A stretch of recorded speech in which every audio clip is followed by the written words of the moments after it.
writers put a lot of time into writing their books. It can take months, years. They put effort into it, and they agonize over every part of it. And then for some reason, when we get to publishing it, they don't put any thought, or not enough thought, into designing a good cover. And that's where you can lose sales. That's where your whole book can just be a huge flop with a bad cover, no matter how wonderful it is inside. So I'd just like to go over, before I show you how to make a cover. And what we're going to do today is we're going to make a cover for nothing. For those of you that are on a budget, it's not going to cost you 1 cent to make your own cover.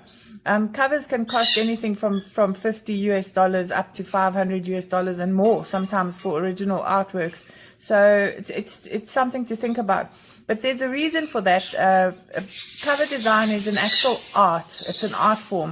And it's not the same as drawing a picture. You can have the most beautiful artwork and put some horrible font on it, and your cover is going to be eye-watering. It's going to look absolutely awful. So before you just grab a cover and publish, or spend $20 on one and publish that, put a whole lot of thought in it. Spend a couple of days thinking about your cover and how you'd like it to look.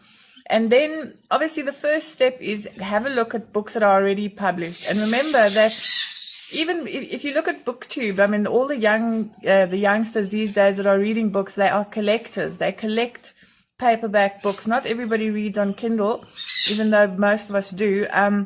So when they buy a book, they want something that's going to look good on their shelf, and they want something that, I know it sounds a bit silly, but it's true.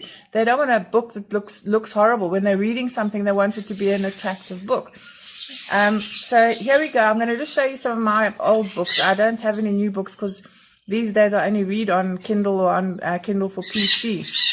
But I just want to show you some of my old books. Have a look at this one. Now, this is a good example of using a beautiful piece of art, but then the placement of the text here is key. If you had put the text anywhere else, or if it was busier, or if it was a different color, it would not have looked good. But that is a really beautiful book cover. If you have, for instance, Terry Pratchett, his covers are amazing. I mean, the guy who designs these covers is an amazing artist, but they're very, very busy. So what he's done on most of his covers is he's put that square in there to separate the font. I mean, the whole point of having a book cover is to show the name of the book and the name of the author. So you want to see that. So this is his name is quite nice and bold there, and so is the title of the book, without detracting from that absolutely gorgeous image. Terry Pratchett, again, over here, he has not done that on this one, but you can see the top of this image is black, so his name will stand out. I haven't really got too many examples of traditionally published books with really, really bad covers, but I just wanted to show you this one. It's not like a bestseller, but just look at the way this cover's been designed. I mean, that just looks terrible. I mean, the font where it says Snakes of Zimbabwe, I mean, you can barely see that, and it's got some horrible white outline, and it's just awful. And now that's, to me, if I saw a book like that on Amazon, I would run away from it because it looks so amateurish. I would definitely not to buy that. Also, you want to consider your genre. I mean, okay, here we go. This is non-fiction. That's quite a nice looking cover. Again, I honestly don't know if these different fonts work together, but then again, I'm sure these people know, and I mean, this book sold millions of copies, so yeah, they can get away with it. But as a self-publisher, I wouldn't go for funny fonts. Less is more. When you're thinking about your book cover now, go and have a look at the best sellers. Go and see what's selling best. And book covers, believe it or not, also have fashions. I mean, there are different things. I mean, whereas this book here might have been fabulous when it was published a couple of decades ago, these days different things are hooking the people who are reading today. And as I said, that's not only old people like ourselves. It's a lot of the young people like, with it covers. So think about less being more. Here is a simple leaf. I mean, that could not have cost a whole lot to actually produce, but I'm pretty sure that cover designer charged a nice amount of money. And I'm not saying that he cheated anyone, because not everybody can put a cover like this together. It requires an artistic eye to get the lettering right, the colors of the lettering. And even though that leaf is very simple, it's very effective. Here's another non-fiction book that's extremely effective. And I mean, again, nobody's paid anything here to buy images or pictures of people. It's just a whole lot of simple balls and text, and that's all it is. And that is one very, very grabbing cover. For those of you who want to move on to the how-to section of the video, please feel free to fast forward. But I do suggest, if you've never made your own cover before, that you just hang around for a few seconds or minutes. If you go to Amazon bestsellers, you can get an indication of what kind of covers people are choosing to use at the moment. Now, with Amazon bestsellers, it's a mix of traditional publishers, and there's a whole lot of indie publishers over here. In fact, often the top hundreds are mostly indie author books. But if you look here, you can see each and every one of these little thumbnails. I mean, they're not very big. Pretty much all of them, you can see the text. Some of them are a little bit better than others, but most of them, the text is the most important thing on the book. The picture, while beautiful, is generally secondary. The font, the name of the book, the name of the author are the first priority. I'm seeing a trend here with floral covers, and lately, in fact, there's been a trend with traditional publishers to redo their covers. A lot of them have changed from real people to illustrated people, and it's very design orientated at the moment. It's moving in that direction. All those gorgeous old covers with the period dresses and things like that, a lot of them are being changed now for more upmarket covers. So do have a look at that. And as I said, before you get stuck into things, just give yourself a couple of days, have a look at all the covers online and write down the ones that you like. So while I'm saying that it's your priority to make sure that your font and your author name, your titles are readable as a priority, I'm not saying that you must, just pluck it onto any horrible cover.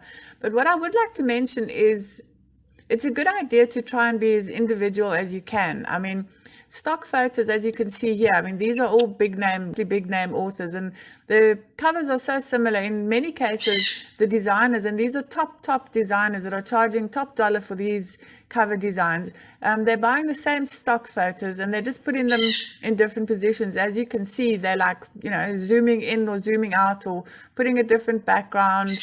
But they're all, you can see that's the same image that was used. So I suggest that you do try and be as individual as you can. While obviously, if you're not design orientated, it might not be that easy. But I'm going to show you where you can get some really good, beautiful images to use for your covers without just going and buying the same stock images that everybody else is buying from the most popular sites. There are loads and loads of places where you can actually find beautiful images for your cover designs. Shutterstock, Dreamtime are some of the most popular sites where you can go and buy licenses. You don't buy the image forever. It's not only yours. You get to use it for a certain, depending on what you pay for it. Read their licenses.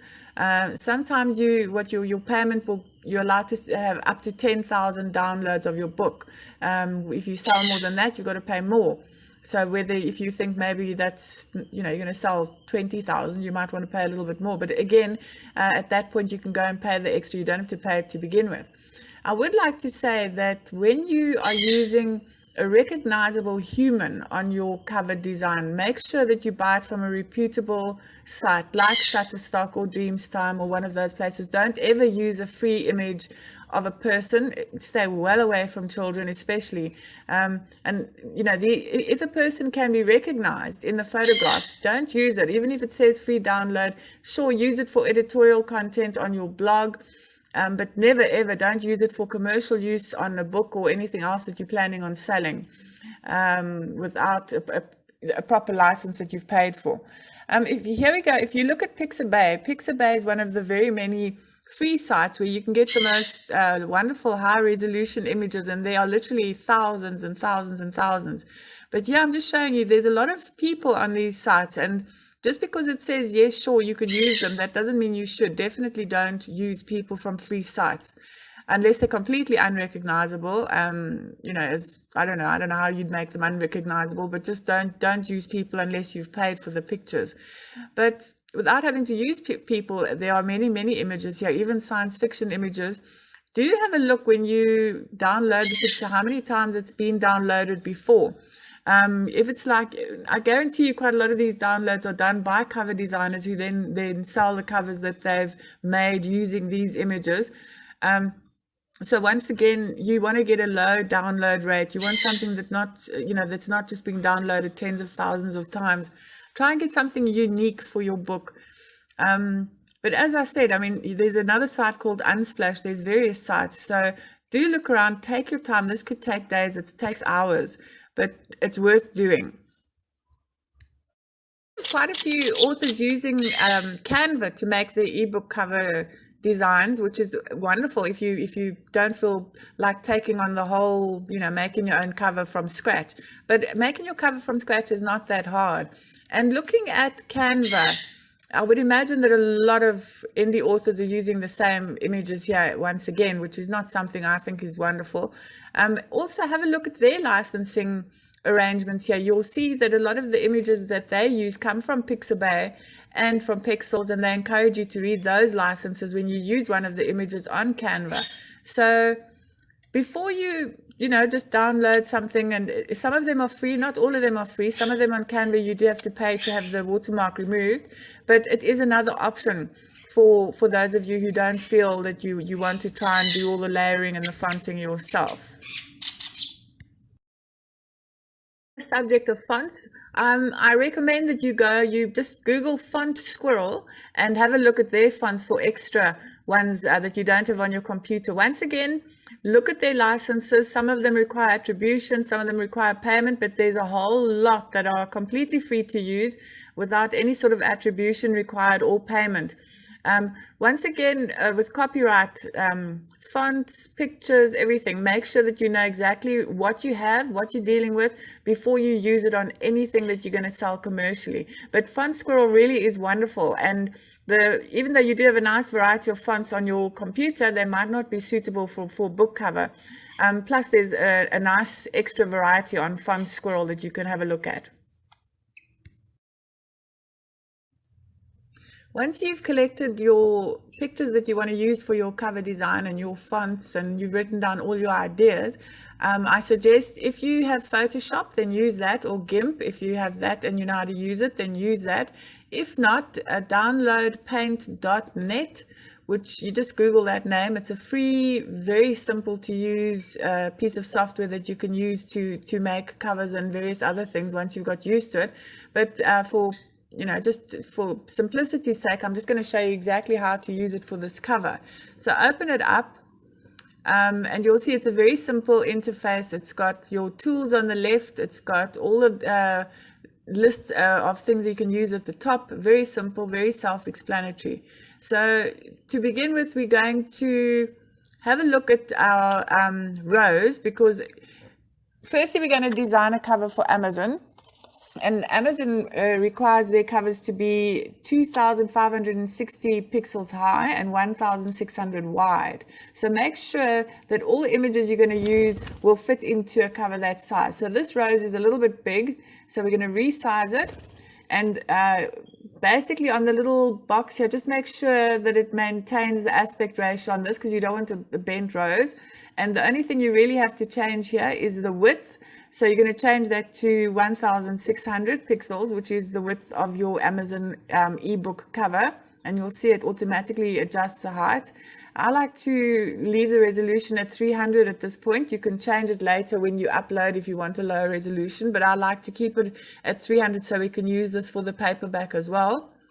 And then just save your little rows over there.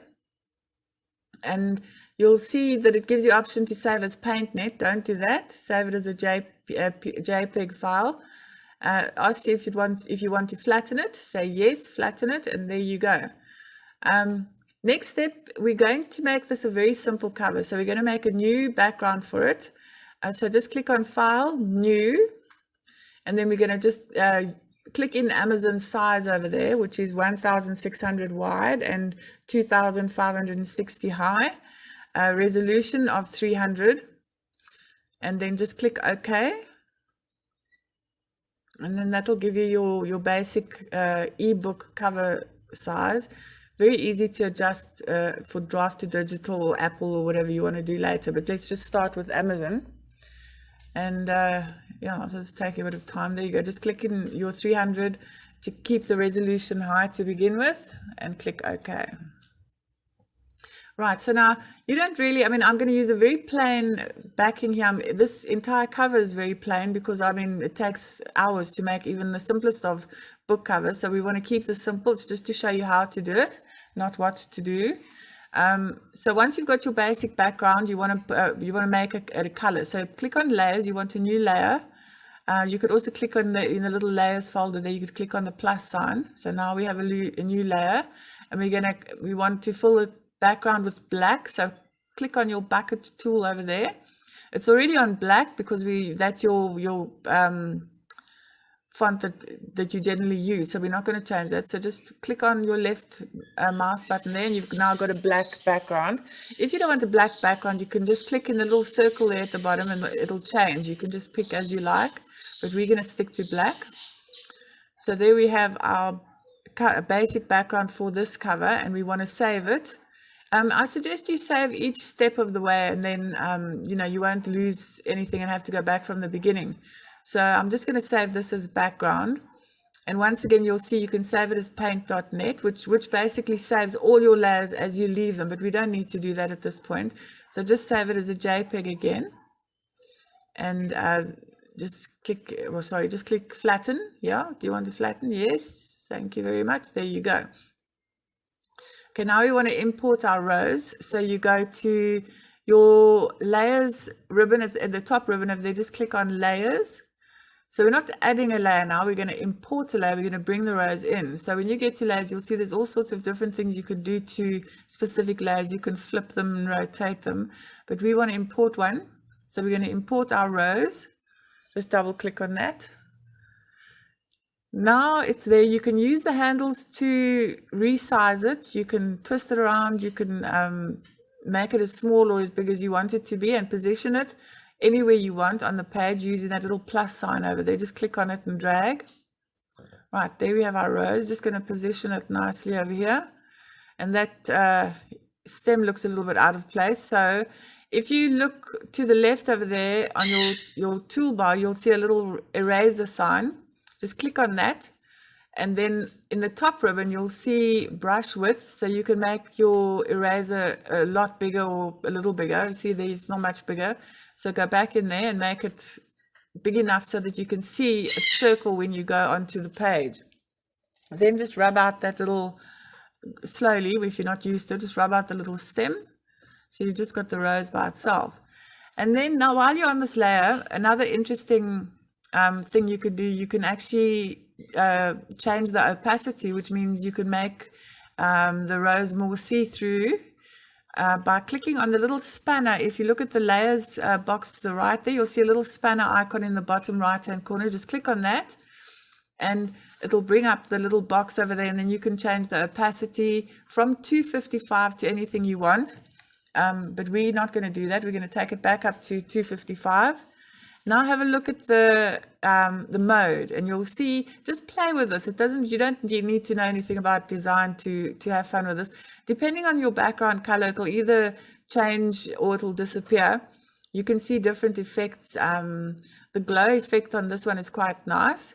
So, or you could use it as a normal picture, keep it, or you can multiply. Multiply is one of the go-to modes for book cover designers because it creates wonderful effects, but we're going to use glow for this one.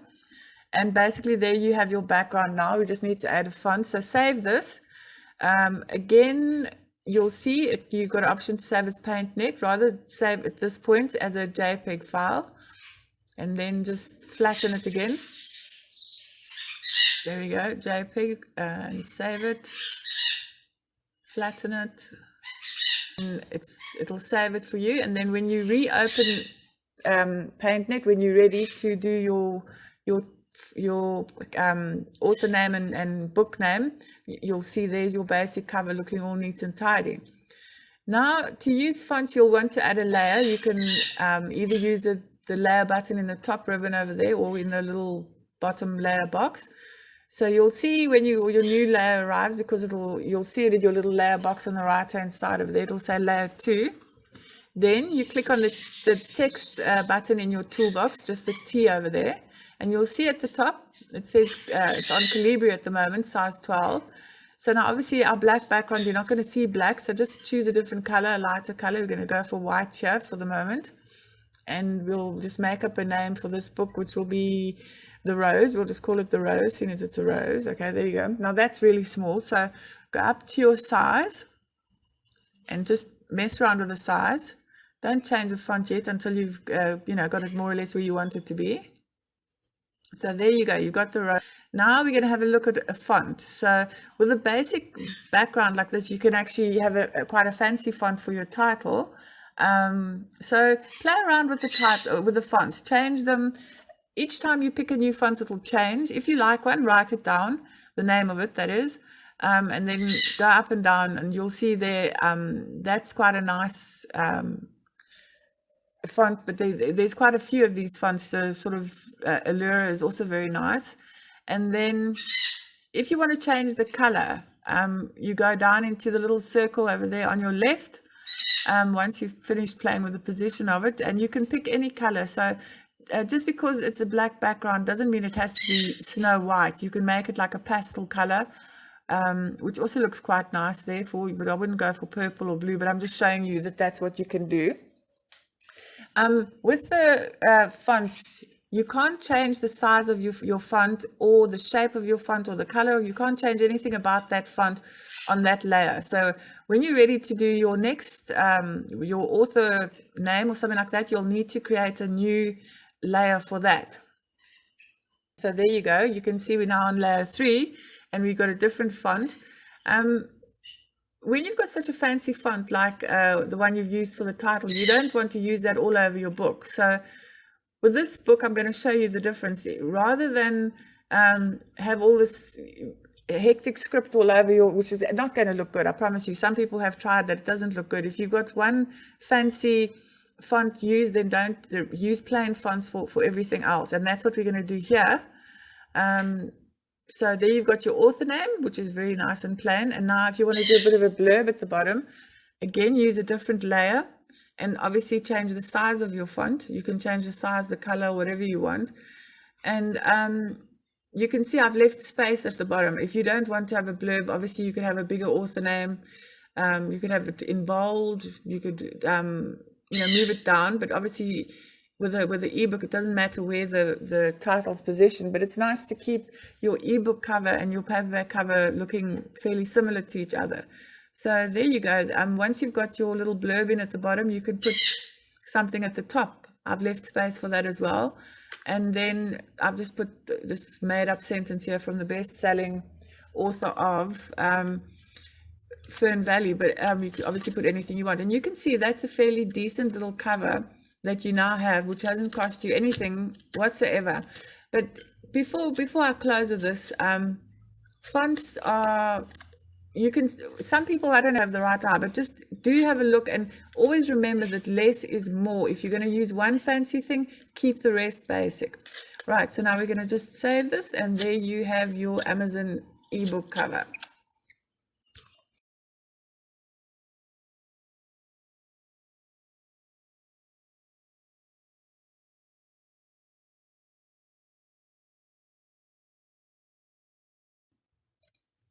As soon as you're happy with your overall cover design and you're ready to begin your paperback cover, go to Amazon Kindle Direct Publishing and have a look at their rules and regulations. They give you a guide as to what sort of sizes they want and settings and sizes and stuff like that. They also have a picture of how to use their downloadable template, which is very, very simple. You basically just make sure that there's no relevant text in the bleed areas and also in the barcode area, which, as you can see by the picture here, it's very, very simple. Creating a paperback cover is also not something to be daunted by. As long as you've got a decent software to actually use, such as paint.net, if you don't have Photoshop or GIMP or anything like that, you can do it within, it won't take you all that long, it'll take you an hour or so. So once you have that, the thing to do is to just Google KDP downloadable cover templates, and enter all your details in there, into your book details, your whether you're going to have cream colored paper or white paper, whether the book's going to be color or black and white, into your page count, because that will affect your width. Obviously, you're going to decide on the size of your book. We're going to go for a 6x9, which is fairly standard in this one. And then this template will calculate how big your book's going to be, and it'll download the correct one. Then just unzip the file and drag the template through to your pictures file so that you can access it from paint.net. The next thing to do is to resize your Kindle cover that you already have. Basically, very, very simple. All you do is change it to the size of your book. In this case, we're going to use 6x9. Make sure in this case it's also definitely set to 300 dpi, because otherwise they won't accept your cover. And then basically save your little cover template, and we'll be, cover in the right size, and we're ready to go.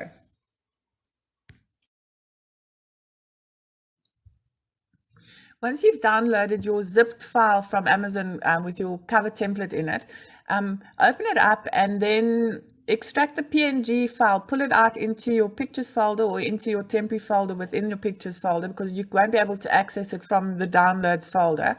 So click and drag that out, and then open it up. You can either go to paint.net and open it from there, or you can right click on it and just click open with paint.net, and then it'll open there for you. Once it's open, you'll just have a quick look at it. You'll see all the dimensions, and everything's very clearly labeled there. The only thing you have to note on this thing is to stay away from the pink areas and from the barcode area. So at this point, you would either then go to layers and import your background cover if you've got a specific spread cover for that. But in this case, we're just going to make a black background for our cover because it's very simple. If you have a simple cover like this, just do the same with whatever color you decide to use. So you'll make another layer here. You can see there we've got a new layer, and then go to your bucket. And in this instance, we're going to fill it with black. So just hold your bucket above the template and left click on it. Next, we got our little spanner down there in the layers box because we want to reduce the opacity. So change it from 255 to 155, and you'll be able to see through the black now. So you'll be able to see where to put what you want to put. The first thing we're going to do now is we're going to create our spine text. So you want to twist that around. So just rotate it, and from your image box, rotate the image, and then we'll create a new layer, and then click on the text that you used for your title, and go into your spine there between those two pink or peach colored bars, and then just type the name of your book in there. And once you've typed it in, just type it in to begin with, regardless of the size. Once you've typed it in, you can redo the size of it. You can change the font. Once again, as with when we made our cover, you'll see that you can't change the text on this particular layer. You can't change the text type or color. If you want a specific color, paint.net's not very good with remembering color. It doesn't have a color history. So if you want the specific color you used on your cover, open that document up while this is open. Use your little color picker from the toolbar. Click on the color that you used on your cover, and then use that to use in your spine. I'm just going to leave this white because this is just a quick example. So once you've got your title, you'll notice it's quite close there to the pink bar. I'm doing that on purpose so you can realize that even if your title's bigger than this, as long as it's not in the actual pink bars, it's fine. Then you're going to want to type your author name. Now, as you see here, if you're using the same layer, you can't change the font. So we don't want that. So we're going to delete this over here, and we're going to add a new layer for our author name. Either you can go into your layers box and click the plus sign, or do it from the ribbon. Once you've done that, you can, I'm just going to change the size here a little bit just to show you. Then type in your author name. And once again, as I said, you can change this because it's each layer you can do anything you want with, as long as you keep it to one layer. So we're still using the original text. We're going to change it now, original font. And then once you've got your lettering in there, just go and change your font to whichever font you want it to. And once you have that, we're now going to change the size. You can make it bold or not bold. In this case, I'm not bolding it. Now I'm just going to change the size. And then once we have that, then your spine is done. You don't have to do your spine separately. And then once you've done this, we're going to want to flip your page back around. So go back again and rotate it so that you can now see what's happening. And then the next thing we're going to want to do is to add our cover. Now, the cover that you resized earlier to 6x9. So you just want to go to layers and import layer, and then you're going to import that cover. And just find it over there, import it, bring it in, and it'll land on the left-hand side of the page. And then what you do is you just click on it, hold down the button, and drag it to the right-hand side where you want your front cover to be. If it's not the right size, don't worry, because you've got your handles on each corner, so you can move it. You can pull it from the handles to resize it. Just make sure that it covers right up to the edge of the page, including the pink bleed area. So you don't want any lettering in that pink bleed area, but you do want your cover to reach right through to the edges of that. So, and if it overlaps, make sure you're not losing anything important to your cover design. So then just drag it down and to the right, make sure that you can still see your spine. And then once that's done, we want to go and change our basic color. We want to change the opacity back to 255. Now you'll see here that each layer, you can't change any layer from any other layer. So if you go into one layer, it won't work. So go to your black layer specifically. And once you there, click on your spanner again, and then change 155 back up to 255, which is your standard opacity, and click OK. Now you want to save this, just save this cover, save as, and then call it whatever you want, cover spread, because we're going to open it again when we do our back cover text. So save it, give it a name, save it. Again, you've got the option of saving it as a PaintNet document, but you need to know a little bit more about it before you do that. So just save it as a JPEG file, and then just click save, and then we're going to reopen as a new document. We're going to reopen the template that we got from Amazon. So once you've saved that, go and click on open recent if you've used it recently, and then open your template as a new document, or close everything if you're not comfortable, and then open from scratch, so that's your first layer once again, your basic template. And then we're going to import the cover design that we've just made, which should fit absolutely perfectly. So just import from file, and there you go.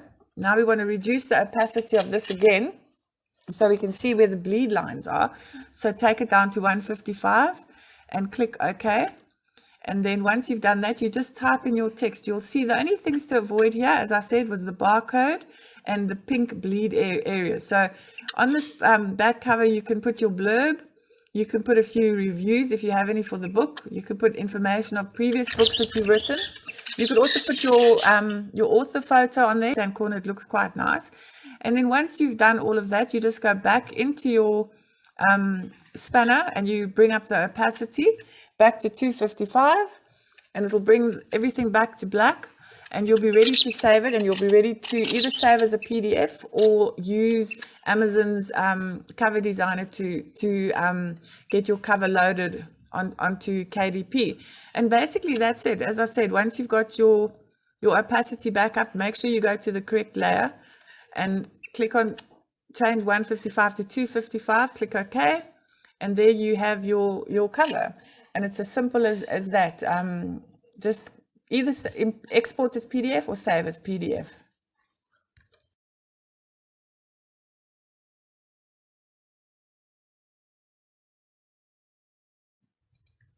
So while I haven't put a whole lot of work into designing these actual covers, I hope they've helped you. I hope this has helped you to start designing your own covers from a point of simplicity, you can grow as you go along, and the more you play with this program, the better you'll get at it.